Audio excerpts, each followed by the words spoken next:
यह बात पाकिस्तान जानता है कि मोदी को रोक नहीं पाएंगे, भारत को रोक नहीं पाएंगे। पाकिस्तान की लंका लगनी तय है। आज पाकिस्तान का शेयर बाजार औंधे मुंह गिर गया। कराची स्टॉक एक्सचेंज में 2565 अंकों की गिरावट हुई है। नेगेटिव सेंटीमेंट की वजह से यह भयंकर गिरावट है। निवेशक अपना पैसा बाजार से निकाल के भाग रहे हैं। भारत के एक्शन से निवेशकों का पैसा डूबने का डर है। दुनिया को समझ में आ रहा है कि भाई ये देश जो है इसमें पैसा लगाने का नहीं है।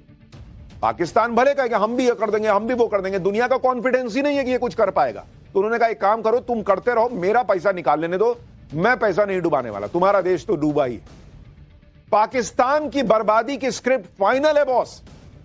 और ये स्क्रिप्ट लिखने की शुरुआत कल ही हो चुकी थी, जिसमें पीएम मोदी ने सिंधु संधि पर रोक लगा दी थी। इसमें पाकिस्तान पानी के लिए तरस जाएगा, बिजली के लिए तरस जाएगा।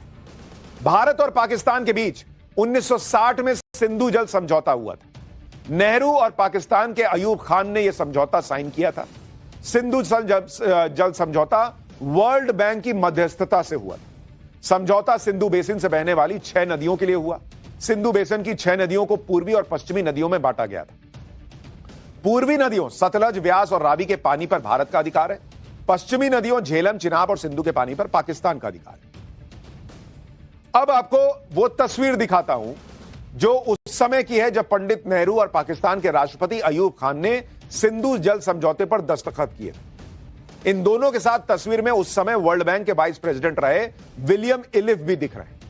इसी समझौते पर भारत ने रोक लगा दी है कि ठीक है, हमको जो करना हम करेंगे, लेकिन अब यह समझौता आगे नहीं चल सकता। लेकिन कैसे पाकिस्तान के लिए सिंधु बेसिन का यह समझौता रुकना, मतलब उसके गले पे हाथ रख दिया भारत ने, ऐसी स्थिति है। कौन सी नदी कहां से आती है, क्या होता है, जरा अब आपको मैप के जरिए समझाता हूं, जरा दिखाइए यहां, तो आपको समझ में आएगा कि पाकिस्तान में क्यों जो है हाहाकार मचा हुआ है, क्यों पाकिस्तान बाप बाप कर रहा है। अब अगर आप देखेंगे कि जो सिंधु नदी है और जो आप देखेंगे ये जो जितनी नदियां निकल रही हैं जो आगे जाकर मिलती हैं, तो रावी नदी, चिनाब नदी, झेलम नदी, व्यास, सतलज, ये जो पूर्वी नदियां हैं, सतलज हो गया, रावी हो गई और व्यास नदी, ये भारत के हिस्से में आई थी। और कहा गया कि भाई झेलम, चिनाब और सिंधु जो है वो पाकिस्तान के हैं। लेकिन पाकिस्तान की दिक्कत क्या है, ये सारी नदियां जब बहते हुए पाकिस्तान में जाती हैं तो वो सब भारत से होते हुए जाती है। ये पाकिस्तान की सबसे बड़ी दिक्कत है। और भारत अगर ये पानी रोक देगा तो भाई पाकिस्तान में हाहाकार मच जाएगा, खेती के लिए पानी की दिक्कत हो जाएगी। ऑलरेडी आटा जो है वहां खत्म हो जाता है तो उसके लिए मारपीट मच जाती है। वहां जो है वो गेहूं जो है वो उगाने की स्थिति नहीं होगी। सिंधु समझौते की सभी 6 नदियां और सारी नदियां भारत से होकर पाकिस्तान में जाती है। इसमें सबसे बड़ी नदी है सिंधु नदी जो मानसरोवर से निकलती है।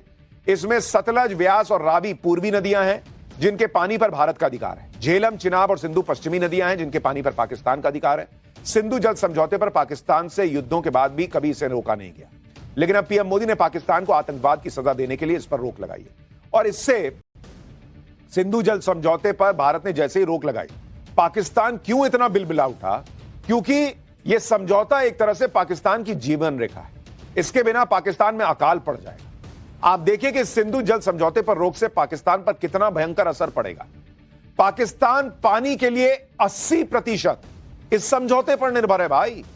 पाकिस्तान का पंजाब प्रांत पूरी तरह से तबाह हो जाएगा। पाकिस्तान में कुल अनाज का 85% इसी पंजाब प्रांत से आता है। समझौते पर रोक से पाकिस्तान में भूखमरी हो सकती है। पाकिस्तान की जीडीपी का 21% हिस्सा खेती से आता है। ग्रामीण पाकिस्तान के 70% लोग खेती पर निर्भर हैं। पूरे पाकिस्तान में कुल 45% लोग खेती पर निर्भर हैं। समझौते पर रोक से पाकिस्तान की खेती तबाह हो जाएगी। सिंधु और उसकी सहायक नदियों से ही बिजली उत्पादन होता है, सो अलग। सिंधु नदी पर तरबेला डैम है, झेलम नदी पर मंगला डैम है और इन दोनों डैम से पाकिस्तान की 30% बिजली बनती है। दोनों डैम रुक गए तो पाकिस्तान में बिजली का संकट पैदा हो जाएगा। एक्सपर्ट्स के मुताबिक पूरे पाकिस्तान में 16 घंटे तक ब्लैकआउट हो सकता है अगर ये डैम्स जो है वो रुक गए। यानी एक तो सूखा, दूसरा बिजली का संकट और तीसरा अगर भारत ने एक साथ ज्यादा पानी छोड़ दिया तो बाढ़ जैसी स्थिति आ जाएगी, वहां भी सब बर्बाद हो जाएगा। यानी बिना एक गोली चलाए पाकिस्तान बर्बाद हो सकता है, घुटनों पर आ सकता है। और इसी वजह से पाकिस्तान बौखलाया हुआ है।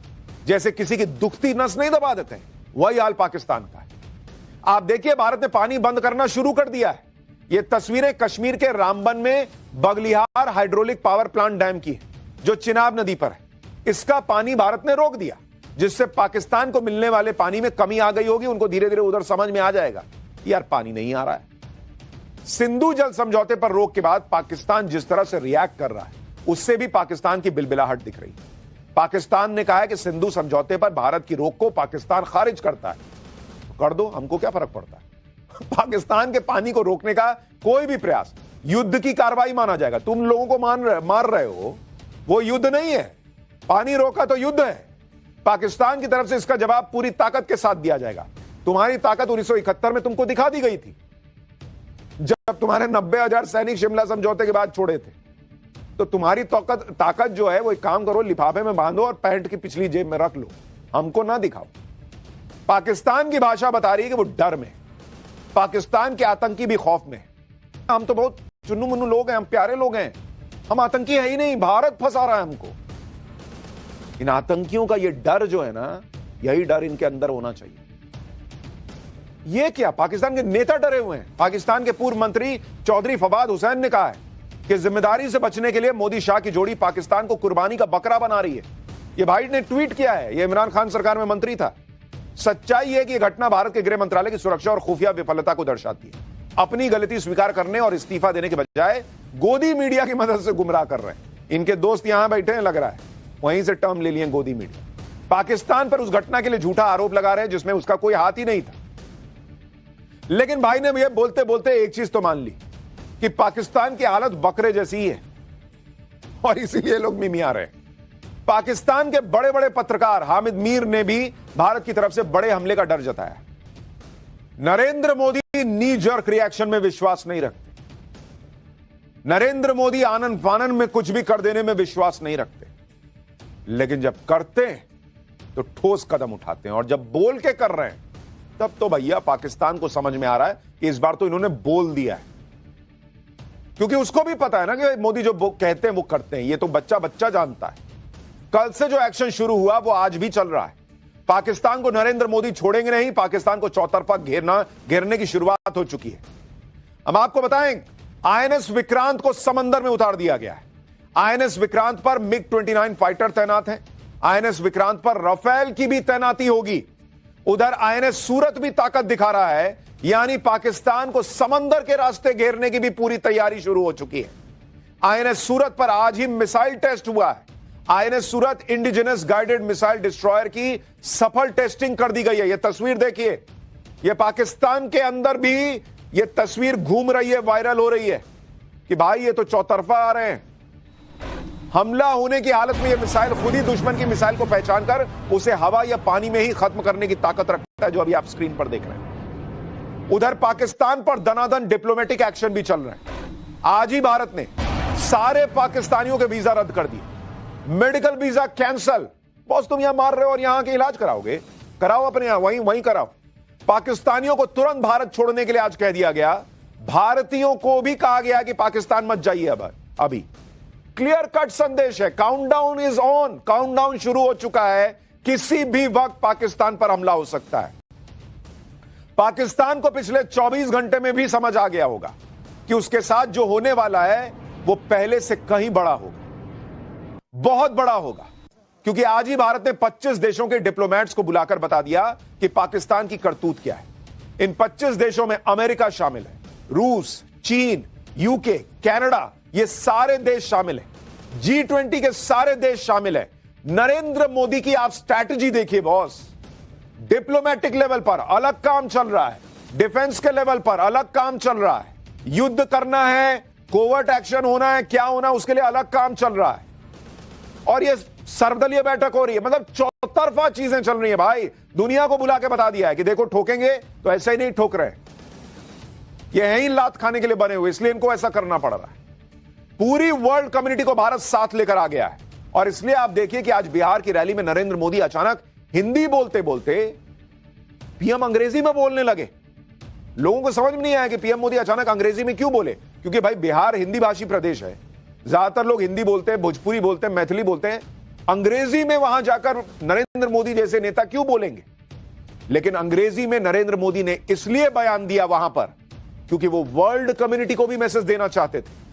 सुनिए, पीएम मोदी ने बिहार की रैली में हिंदी में पाकिस्तान को चेतावनी देने के बाद कैसे तुरंत अंग्रेजी में दुनिया को भी मैसेज दिया कि भारत क्या करने वाला है। Today from the soil of Bihar I say to the whole world, India will identify, track and punish every terrorist and their backers.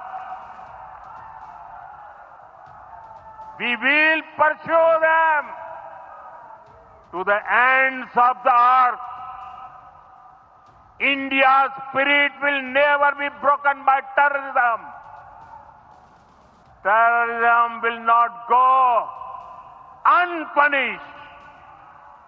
Every effort will be made to ensure that justice is done. I thank the people of various countries and their leaders who have stood with us. यानी प्रधानमंत्री मोदी ने clear cut कहा कि identify करेंगे, track करेंगे और चुन चुन कर मारेंगे, घर में घुसकर मारेंगे। और यही काम तो इजराइल भी करता है।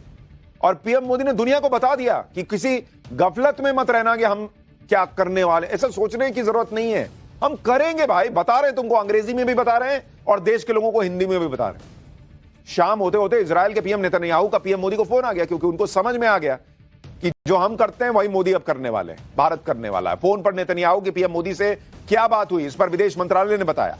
पीएम मोदी ने नेतन्याहू को पाकिस्तान की करतूत के बारे में बताया, कहा कि भारत इस हमले के दोषियों को सजा देकर रहेगा। इजराइल के पीएम ने पहलगाम हमले की कड़ी निंदा की और कहा कि वो भारत के साथ है।